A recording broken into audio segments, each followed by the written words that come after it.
Students, welcome to my YouTube channel and today we are going to discuss about DOE जो दिल्ली की worksheets है उसमें हम 9th class की वर्कशीट को डिस्कस करेंगे फॉर सब्जेक्ट साइंस। ये है आपकी वर्कशीट नंबर 7 और ये आपको मिलेगी 23/4/2021 को यानी कि 23 अप्रैल 2021 को।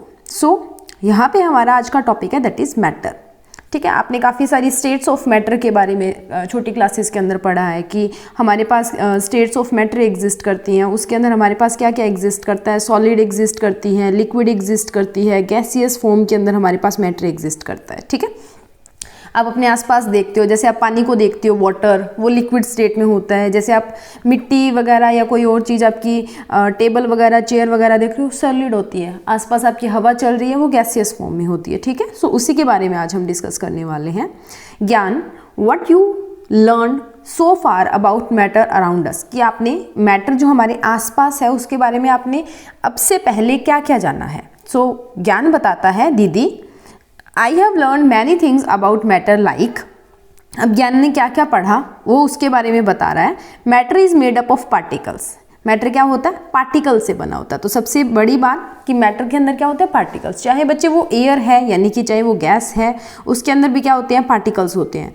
ठीक है, चाहे वो सॉलिड है, टेबल है, चेयर है, वो भी पार्टिकल्स का बना होता है। चाहे वो पानी है, वो भी पार्टिकल्स का बना होता है। सो पार्टिकल्स जो आगे होते हैं ना, पार्टिकल्स क्या होते हैं, देखो प्रॉपर्टीज होती है पार्टिकल्स की कि आप कैसे उनको पहचान सकते हो कि वो पार्टिकल्स हैं। सो सबसे पहले प्रॉपर्टीज ऑफ पार्टिकल्स में they have empty space between them. अब क्या होता है कि ये एक पार्टिकल है, ये एक पार्टिकल है, ये तीसरा और ये चौथा पार्टिकल है। तो इन पार्टिकल्स के बीच में क्या होगा, एक से दूसरे पार्टिकल के बीच में या कुछ पार्टिकल्स के बीच में एक खाली जगह होती है। ठीक है, दे अट्रैक्ट ईच अदर, ये एक दूसरे को अट्रैक्ट करते हैं, अपनी तरफ आकर्षित करते हैं, अपनी तरफ खींचते रहते हैं। ठीक है, दे आर कंटिन्यूसली मूविंग, और ये हमेशा चलते रहते हैं। तो पार्टिकल्स के क्या क्या प्रॉपर्टी है कि एक तो उनके बीच में खाली जगह होती है, एम्प्टी स्पेस होता है, एक वो एक दूसरे को आकर्षित करते हैं, तीसरा वो क्या करते हैं, कंटिन्यूसली मूव करते हैं। अब पार्टिकल्स के अंदर हमारे पास आता है मैटर, और मैटर की ही 3 स्टेट्स मैंने आपको बताई, आप 8th क्लास के अंदर भी पढ़ते हो, दैट इज सॉलिड, लिक्विड और गैस। तो मैटर क्या होता है, हमारे आसपास ऐसी कोई भी जगह, कोई भी चीज जो स्पेस को ऑक्यूपाई करती है, जैसे कोई चेयर होगी, टेबल हो गया, आपकी बुक भी होगी, ठीक है, और उसका मास हो, ऐसी कोई भी चीज जो क्या करती है, स्पेस को ऑक्यूपाई करती है और साथ में उसका मास भी होता है, उसको हम मैटर बोलते हैं। टेबल, चेयर, बुक्स, आप खुद, ठीक है, चाहे वो एयर है, चाहे वो आपके आसपास कोई चीज पड़ी है वो है, चाहे पानी है, कुछ भी ऐसी चीज जो स्पेस को घेरती है और साथ में उसका क्या होता है, मास होता है। ठीक है, उसके बाद हमारे पास है गैस, मैटर की अलग अलग फॉर्म्स। तो मैटर 3 फॉर्म्स के अंदर एग्जिस्ट करता है, that is gaseous form, liquid form and solid form. 3 तरह की चीज स्टेट्स के अंदर, इनको बोलते हैं स्टेट्स ऑफ मैटर, गैसियस या vapour, solid state and liquid state. ठीक है, अब क्या होता है, हम इनको एक दूसरे के अंदर बदल सकते हैं। तो सबसे पहले हम बात करते हैं सॉलिड्स की। सो सॉलिड्स में क्या होता है, जो पार्टिकल्स होते हैं, ठीक है, सॉलिड्स के अंदर क्या होता है कि जो पार्टिकल्स होते हैं, आप अगर मान के चलो कि अगर मैं बात करती हूँ सॉलिड्स की, ठीक है, हम अलग अलग कंटेनर्स ले लेते हैं। ये एक कंटेनर लिया, ये मैंने दूसरा कंटेनर लिया और ये मैं तीसरा कंटेनर ले लेती हूँ। इनके अंदर ये सॉलिड आएगा, इसमें हमने लिक्विड भरा है और इसमें हमने गैस भरी है। तो सॉलिड, लिक्विड, गैस तीनों क्या होते हैं, पार्टिकल्स के बने होते हैं। ठीक है, अब इसमें क्या होता है, सॉलिड के अंदर पार्टिकल बिल्कुल पास पास होते हैं, इनके अंदर जो जगह होती है ना वो बिल्कुल कम होती है, यानी कि ये फ्रीली मूव नहीं कर सकते, जिसका जिधर मन है उधर नहीं जा सकते, पार्टिकल्स पास पास होते हैं। लिक्विड के अंदर क्या है कि थोड़ा उनके बीच में गैप ज़्यादा हो जाता है एज कम्पेयर टू सॉलिड्स, तो वो थोड़े बहुत इधर उधर मूव कर सकते हैं, यानी कि जैसे पानी जो है वो बह सकता है, पर आपके घर पर जो टेबल है वो बह नहीं सकता। क्यों? क्योंकि उसके पार्टिकल्स पास पास हैं, वो एक दूसरे को चलने ही नहीं देते। लिक्विड्स जो है वो बह सकते हैं, और गैसियस की बात करूं तो पार्टिकल्स के बीच का जो डिस्टेंस होता है या उनके बीच का जो स्पेस होता है वो बहुत ज़्यादा होता है। ठीक है, सो हम क्या करते हैं, सॉलिड को लिक्विड में कन्वर्ट कर सकते हैं, लिक्विड को गैस में कन्वर्ट कर सकते हैं, गैस को अगेन लिक्विड में कन्वर्ट किया जा सकता है और लिक्विड को अगेन सॉलिड में कन्वर्ट किया जा सकता है, और गैस से सीधी सॉलिड भी बनाया जा सकता है, सॉलिड से सीधा गैसियस भी बनाई जा सकती है। सो कैसे कैसे होता है वो हम देख लेते हैं। तो हमारे पास यहाँ पे देखिए कि क्या कुछ हमें दिया हुआ है। सबसे पहले अगर हमें सॉलिड से लिक्विड बनाना है तो हम क्या करते हैं, उसको हीट कर देते हैं, मेल्ट करवा देते हैं। कोई भी आपके पास चीज़ है उसको आप मेल्ट करवाओगे, जैसे आपके पास आइस है ठीक है। आइस यानी कि बर्फ है, उसको पिघला दो, मेल्ट करवाने का मतलब पिघला दो। तो जैसे ही आप आइस को मेल्ट करवाओगे क्या बन जाएगी, लिक्विड। उसको और ज़्यादा, अब लिक्विड बन गया यानी कि आइस से क्या बन गया हमारे पास, वाटर बन गया। अब उसको और ज़्यादा हीट करोगे तो वाटर आपका पानी क्या होएगा, उबलना शुरू हो जाएगा, बॉईल करना शुरू हो जाएगा और उसकी क्या बन जाएंगे, वाटर वेपर्स बन जाएंगे, यानी कि क्या बन गई, गैस। सो सॉलिड से लिक्विड कैसे बनेगा, मेल्टिंग से। लिक्विड से गैस कैसे बनेगी, बॉइलिंग से, ठीक है। वैसे ही गैस से आप वापस लिक्विड बना सकते हो कंडेंसेशन का प्रोसेस करके। क्या करते हो, आपके पास ये कोई बर्तन है, इसके अंदर आपने पानी चढ़ा दिया, ठीक है। अब आप इसके ऊपर क्या कर दो, ढक्कन लगा दो। जैसे आपने घरों में देखा होगा, मम्मियाँ सब्जियां जब बनाती है ऊपर ढक रख देती हैं, तो उसके ऊपर क्या होता है, छोटी छोटी ड्रॉपलेट्स, पानी की ड्रॉपलेट्स आनी इकट्ठी हो जाती है। तो वो सब्जी में से जो भाप निकल रही होती है वो उस ढक्कन से जब टकराएगी उससे, ठीक है, कैप से जब टकराएगी तो वो कंडेंस हो जाती है। कंडेंस का मतलब क्या होता है, प्रेशर को अप्लाई करना, ठीक है, प्रेशर लगाना। ओके, सो कंडेंसेस प्रेशर। तो जब आप गैस के ऊपर प्रेशर लगा देते हो तो वो लिक्विड फॉर्म में आ जाती है।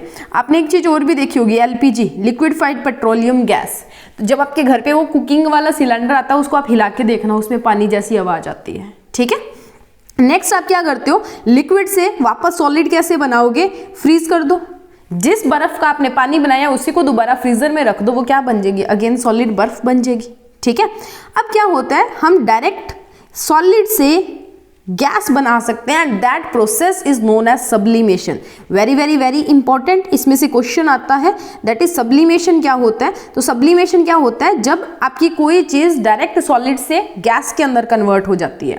अब ये कैसे होता है, आपने धूप देखी होगी, धूप बत्ती जो पूजा पाठ में यूज करते हैं, तो उसमें क्या होता है, वो सॉलिड फॉर्म में होती है। जैसे ही आप उसको जलाते हो तो उसमें से वेपर्स निकलते हैं। जैसे आप जो कैंडल्स वगैरह होती हैं कई, ठीक है, जिनमें से स्मेल निकलती है, ठीक है। इसके अलावा आप जो अपने वॉशरूम वगैरह के अंदर जो एक्वा वाली या कार के अंदर जो परफ्यूम्स वगैरह यूज़ किए जाते हैं, उनके अंदर क्या होता है, लिक्विड से गैस भी बनती है और सिंपल सॉलिड से गैसियस फॉर्म के अंदर कन्वर्ट होता है। तो धूप जो होती है, ठीक है, या आप अगरबत्ती की बात करते हो, ठीक है, वो जो है वो यहाँ पे बेस्ट एग्जांपल्स होती हैं किसके, सॉलिड से गैस में कन्वर्ट करने का। उसके बाद में मैटर हमारे पास दो फॉर्म्स के अंदर एग्जिस्ट करता है बच्चे, प्योर और मिक्सचर। यानी कि एक तो बिल्कुल अच्छा प्योर स्टेट जिसको हम बोल सकते हैं बिल्कुल साफ सुथरा, एक होता है मिक्सचर, यानी कि एक से ज़्यादा तरह की चीज़ें जब मिल जाती हैं तब मिक्सचर बनता है। तो कम्बिनेशन किसी से एग्जिस्ट करना, इसमें एक ही तरह की चीज़ें होगी, मिक्सचर में एक तरह की हो सकती हैं, दो तरह की हो सकती हैं, 3 की हो सकती हैं, यानी कि एक से ज़्यादा तरह की चीज़ों से मिलके बनता है हमारे पास मिक्सचर, ठीक है। नेक्स्ट इज, अब प्योर जो होता है वो दो तरह के आगे इसके टाइप्स होते हैं। दो तरह के प्योर मैटर को हम दो कैटेगरीज के अंदर डिवाइड कर सकते हैं, एलिमेंट्स एंड कंपाउंड्स। अब देखो एलिमेंट क्या होता है, एक प्योर सब्सटेंस जिसके अंदर एक तरह के एटम्स होते हैं। एटम क्या होती है, किसी भी एलिमेंट की सबसे छोटी यूनिट होती है। तो एक ही तरह के एटम से मिलके जो एक एलिमेंट बनता है, काफ़ी सारे एटम से मिलके एक एलिमेंट बनता है। और वो अगर काफ़ी सारे एलिमेंट्स काफ़ी सारे एटम्स एक ही जैसे होंगे ना, तो उससे बनता है एलिमेंट, ठीक है। Next one is compound. Compound का मतलब देखो कंपोजिशन। कंपोजिशन में क्या करते हैं, हम एक से ज़्यादा चीज़ें मिला देते हैं, ठीक है, कंपोजिशन करना। ओके, तो कंपाउंड में क्या होता है, pure substance which are formed when 2 और मोर एलिमेंट्स कंबाइन टुगेदर। अब कंपोजिशन किसकी करनी है, 2 या 2 से ज़्यादा एलिमेंट्स की। तो जब 2 या 2 से ज़्यादा एलिमेंट्स इकट्ठे हो जाते हैं तो हमारे पास क्या बनता है, एक कंपाउंड बनता है। और इनको इकट्ठा कैसे किया जाता है, केमिकल प्रोसेस। और इनकी रेशो फिक्स्ड होती है, जैसे 1:2 डालोगे तो ये चीज़ बनेगी, 2:3 डालोगे तो ये चीज़ बनेगी। तो आपके पास एग्जाम्पल दिया हुआ है बच्चे, that is water and glucose. Next one is mixture. तो मिक्सचर हमारे पास यहाँ पे दो तरह के होते हैं, होमोजीनियस और हेट्रोजीनियस। अब क्या होता है होमो का मतलब क्या होता है, आप अपने घर में रह रहे हो, होम से आप इसको डील कर सकते हो। होम में क्या होता है, आपको रोज वैसे ही लोग देखने को मिलते हैं, आपके पापा वैसे ही हैं, आपकी मम्मा वैसे ही हैं, दादा दादी सारे वैसे हैं। तो होमोजीनियस मिक्सचर वो हो गया। हेट्रोजीनियस मतलब जब आप, या अगर मैं होम की बात करूं तो आप होम में हो, होमो को होम से डील करो, वहाँ पे एक ही कास्ट के, एक ही धर्म के, जैसे कोई सिख है तो उसके घर पे सारे सिख ही होंगे। पर जब आप बाहर आ जाते हो तो आपको अलग अलग कैटेगरीज देखने को मिलती है, हिंदू मुस्लिम सिख इसाई, मतलब हेट्रो हो गया। हेट्रो का मतलब अलग अलग, होमो का मतलब एक जैसे। तो होमोजीनियस मतलब एक ही जैसे जो कंपाउंड्स होते हैं, एलिमेंट्स होते हैं, उनसे मिलके जो हमारा मिक्सचर बनता है, या आप ऐसा बोलो कि जो कंप्लीटली सॉल्युबल हो जाते हैं। कंप्लीटली सॉल्युबल यानी कि नमक को पानी के अंदर मिला दो, होमोजीनियस सॉल्यूशन मिलेगा। जो एक दूसरे के अंदर सॉल्यूट और सॉल्वेंट सॉल्युबल हो जाते हैं, ठीक है। सॉल्यूट मतलब जिस के अंदर हमने किसी चीज में घोलना है, और सॉल्वेंट मतलब जिसके अंदर घोलना है, ठीक है। तो जब सॉल्युबल होता है तब तो हमारा होमोजीनियस मिक्सचर बनता है, और जब अनसॉल्युबल होता है यानी कि जब आपको अलग अलग दिखता है, पहला जो आपने उसके अंदर घोला है वो भी अलग से दिख रहा है, यानी कि जो मिलाया है वो भी अलग से दिख रहा है। जैसे तेल को पानी में मिला दो, ठीक है, मिट्टी को पानी में मिला दो, मिट्टी थोड़ी देर बाद में नीचे बैठ जाएगी, आपको पानी ऊपर अलग एक परत पे दिख रहा है, ठीक है, और मिट्टी आपको अलग से दिख रही है। जब ये चीजें आपको ना दिखे, जैसे आपको चीनी को आपने पानी में घोलना अलग से नहीं दिखेगी, सॉल्ट को आपने पानी में घोलना अलग से नहीं दिखेगी, ठीक है। अब यहाँ पे क्या होता है, होमोजीनियस सॉल्यूशंस में हमारे जो होमोजीनियस मिक्सचर होता है, ठीक है, होमोजीनियस मिक्सचर मैं आपको बता चुकी हूँ कि एक ही तरह की चीजें जब कंबाइन होती है, एक ही तरह के जब एलिमेंट्स हमारे पास, एक ही तरह के कंपाउंड जब हमारे पास मिलते हैं तो होमो बनता है, और अलग अलग तरह के मिलेंगे तो हेट्रो बनता है। तो होमो में आगे हमारे पास आता है सॉल्यूशन। सॉल्यूशन यानी जिसमें आप अलग अलग ना बता सको, कि आपने पानी और सॉल्ट को अलग अलग ना निकाल सको, ठीक है। हेट्रोजीनियस में दो चीजें होती है, that is suspension and colloids. Suspension क्या होती है बच्चे, सस्पेंड हो जाते हैं, एक दूसरे से सस्पेंडेड दिखते हैं। यहाँ पे पानी आपको अलग दिखेगा, यहाँ पे मिट्टी आपको अलग दिखेगी सॉइल, और ऊपर पानी आपको अलग दिखेगा क्योंकि मिट्टी नीचे बैठ जाती है। जब आप तेल को पानी में मिलाते हो तो ऐसी छोटी छोटी बूंदे सी बन जाती है, तो तेल अलग दिखता है, पानी अलग दिखता है। और कोलॉइड्स में हमारे पास क्या होता है, मिल्क प्लस वाटर हो जाता है। तो मिल्क प्लस वाटर क्या बनाता है, कोलॉइडियल सॉल्यूशन बनाता है, ठीक है। सो उसके बाद में हम डिस्कस कर लेते हैं इसके 4 क्वेश्चंस को फटाफट से, और उसी के साथ हमारी वर्कशीट यहाँ पे खत्म हो जाएगी। नेक्स्ट हमारे पास है आपकी वर्कशीट के question, answer the following question में फर्स्ट क्वेश्चन है हमारे पास, name the matter which exist in nature in all 3 states. तीनों स्टेट्स के अंदर जो आपका मैटर एग्जिस्ट करता है, तीनों में, वो होता है आपका वाटर। वाटर क्या करता है आपका, सॉलिड भी हो सकता है, आइस फॉर्म के अंदर। सॉलिड कब बनता है, जब हम इनकी बर्फ बना देते हैं, ठीक है। लिक्विड कब होता है, जब वो खुद वाटर ही है। और गैस कब होता है, जब वाटर वेपर्स बन जाते हैं, ठीक है। सो ऐसा मैटर जो तीनों स्टेट्स में एग्जिस्ट करता है, दैट इज वाटर, ठीक है। Next one is how does solution differ from suspension. Solution और सस्पेंशन के बीच में क्या डिफरेंस है। तो बच्चे जब भी डिफरेंस करते हो ना, तो टेबल बना के किया करो, ऐसे बीच में लाइन लगा के। सो एक साइड हमने ले लिया सस्पेंशन और दूसरी साइड हमने ले लिया सोल्यूशन। सो सस्पेंशन में क्या होता है, size of solute particles is more than 100 nanometer. 100 nanometer से ज्यादा होंगे सोल्यूट के पार्टिकल्स का साइज।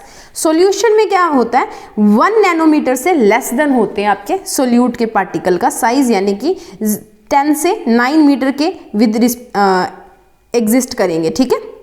उसके बाद में हमारे पास होता है, ये होता है 1 नैनोमीटर इज 10⁻⁹, ठीक है। ये यहाँ पे थोड़ा सा गलत लिखा गया है, दैट इज 10⁻⁹ मीटर, ठीक है। इतना साइज होता है। तो आप सोच के चलो, माइनस में पावर जा रही है तो सोल्यूट पार्टिकल्स कितने छोटे छोटे होंगे, ठीक है। Next one is moving with, ये जो सस्पेंशन होती है ये अनस्टेबल होती है। अनस्टेबल मतलब कभी घुल रही है, कभी बाहर आ रही है, ठीक है। तो ये अनस्टेबल होती है, बट हमारा सोल्यूशन जो होता है दैट इज स्टेबल। सेकेंड है, it does not scatter beam of light. ये बीम ऑफ लाइट को स्कैटर नहीं करती है। ये जो है, एक मिनट, जो हमारी सस्पेंशन है वो बीम ऑफ लाइट को स्कैटर करती है, ठीक है। ये नहीं करता, सॉल्यूशन जो है वो नहीं करता। सस्पेंशन में अलग अलग पार्टिकल्स आपको दिखाई देंगे तो ये स्कैटर करेगी, ठीक है, सॉल्यूशन नहीं करता है। स्कैटरिंग कब होती है, जब आपके बीच में कोई ना कोई ऑब्स्टेकल आई, इधर से लाइट पास करती है तो अलग अलग आपको लाइट दिखाई देती है, ठीक है। आपने इतना नहीं करना, बस आप इतना लिख लो, ठीक है। Next one is solute particles do not pass through filter paper, ठीक है। और इधर जो सोल्यूट पार्टिकल्स हैं वो पास कर जाते हैं फिल्टर पेपर में से। Okay, next moving on to the next question, what are compounds, give name of any 2 compounds from your surroundings. आपने बताना है कि कंपाउंड्स क्या होते हैं और अपनी सराउंडिंग्स में से किसी 2 की या 3 की एग्जांपल देनी है। तो compound is a substance that is composed of 2 और मोर डिफरेंट एलिमेंट्स। 2 या 2 से ज़्यादा तरह के डिफरेंट एलिमेंट्स से मिलके हमारे पास कंपाउंड बनता है। जैसे H2O, H2O आप ऐसे लिखोगे H2 एंड O, H के पैर में 2 लिखना है, ठीक है।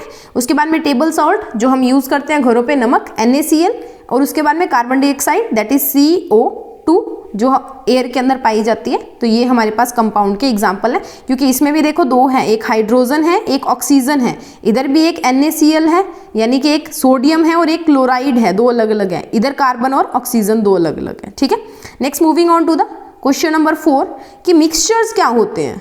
ठीक है, what are mixture, which type of mixture is formed when you mix the salt water, soil water and milk water. ठीक है, कैसे कैसे मिक्स बनेंगे। सबसे पहले देख लेते हैं कि हमारे पास मिक्सचर्स क्या होते हैं, उसके बाद में नेक्स्ट डिस्कस करेंगे। तो मिक्सचर्स क्या होते हैं हमारे पास, देखिए mixture is the physical combination of 2 और मोर substances in which the identities are retained and are mixed in the form of solution, suspensions and colloids। हमने अभी मिक्सचर में किया था कि क्या होता है, एक फिजिकल कॉम्बिनेशन होता है, केमिकल नहीं होता, फिजिकल। आप किसी चीज के अंदर किसी चीज को घोल रहे हो तो वो एक आपका फिजिकल प्रोसेस है, आप फोर्स लगा रहे हो, उसमें लगातार रोटेशनल फोर्स और उसके कारण हो रहा है। ठीक है, उसके बाद में क्या होता है, सॉल्ट वाटर और मिल्क वाटर होमोजीनियस वैसे बनाते हैं क्योंकि ये एक दूसरे में डिसॉल्व कर जाते हैं, but according to your worksheet अगर हम देखते हैं तो सॉल्ट और वाटर से जो बनता है वो होमोजीनियस सॉल्यूशन मिक्सचर बनता है। ठीक है, होमोजीनियस। और मिल्क और वाटर से यहाँ पे थोड़ी सी टाइपिंग मिस्टेक है, यहाँ पे आप चेंज कर लेना, कोलॉइडियल सॉल्यूशन बनता है, कोलॉइडियल मिक्सचर बनता है। ठीक है, ओके। नेक्स्ट हमारे पास है सॉइल प्लस वाटर। तो सॉइल प्लस वाटर जो है वो हेट्रोजीनियस बनाएगा। ठीक है, हेट्रोजीनियस मतलब जो मिक्स नहीं होते, तो यहाँ पे हमारे पास हेट्रोजीनियस मिक्सचर जो है वो देखने को मिलेगा सॉइल और वाटर का। ये मिल्क वाला आप थोड़ा सा चेंज कर लेना अपने, मैं दोबारा बता देती हूँ आप लोगों को कि मिल्क प्लस वाटर कोलॉइडियल सॉल्यूशन बनाते हैं। ठीक है, अभी से चेंज कर लो इसको, कोलॉइडियल। ठीक है, इसी के साथ हमारी वर्कशीट यहाँ पे खत्म होती है। इसी के साथ हमने ये वर्कशीट कंप्लीट कर ली। आप चाहोगे तो मैं आपको ये एक बार से दोबारा से सारे आंसर्स दिखा देती हूँ स्क्रीन को छोटा करके, ताकि आप लोगों को ढंग से विजिबल हो सके। ठीक है, ये है हमारे पास फर्स्ट क्वेश्चन। ठीक है, फर्स्ट क्वेश्चन का आंसर।